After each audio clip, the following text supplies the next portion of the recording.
अस्सलाम वालेकुम एवरीवन। उम्मीद करते हैं कि आप सभी अच्छे से होंगे and first of all I welcome you all here in this video and I hope that everyone is doing all right. And today's main motive of interacting with you is to say something about these lines which I have written, that torment is in which increase its worth and effortless things become valueless.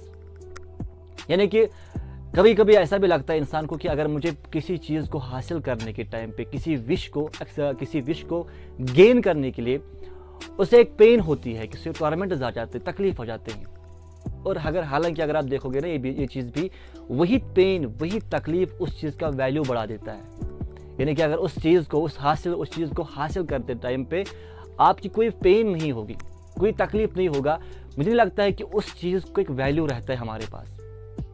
आप भी जानते हैं कि हम उसी चीज़ को value देते हैं, उसी चीज़ को हम एक रेस्पेक्ट करते हैं, उसी चीज़ का हम कदर करते हैं जिस चीज़ को हासिल करने के टाइम पे हम बहुत से पेन से गुजरा होते हैं। यानी कि जब हम किसी चीज़ को हासिल करने के टाइम पे हमें कुछ पेन फील होती है तो उस चीज़ की हमारे सामने एक वैल्यू बन जाता है, because effortless things become valueless. जिस चीज़ को आपने एफर्ट ही नहीं डाले हैं, जिस चीज़ को आपने मेहनत ही नहीं किया है, वो अगर चीज़ मिलेगा भी आपको, आप उसको आपके नज़दीक वो वैल्यूलेस हो जाता है, उसकी कदर नहीं रहती है। और इसीलिए हम ये भी कहते हैं कि इत्तेफाक में कोई चीज़ नहीं मिलता है। अगर आप किसी चीज़ को हासिल करना चाहते हो तो इत्तेफाक में नहीं मिल सकता है वो। You have to bear some pain, after then you can get that wish. तब आपको वो विश हासिल हो सकता है। क्योंकि आपने भी देखा होगा दुनिया में कोई भी इंसान, ऐसा कुछ भी नहीं है, कोई भी नहीं होगा कि जिसने कोई विश हासिल किया है इत्तेफाक में, या किसी को कामयाबी मिली है इत्तेफाक में। No, never. You have never seen any person who got a victory, who got a success accidentally. अचानक हो सकता है, नहीं। लेकिन तभी आप किसी चीज़ का वैल्यू भी प्रोवाइड करोगे, तभी आप किसी चीज़ का कदर भी कर सकते हो, जब आपके नज़दीक उस चीज़ को हासिल करने के टाइम पे आपने बहुत से एफर्ट्स डाले होंगे। और एफर्ट डालने के टाइम पे आपके अंदर एक बहुत पेन किसी पेन से आप गुजरे होंगे, तब वो चीज़ आपके लिए वैल्यूएबल बन जाता है, तब उसको हम कदर करते हैं।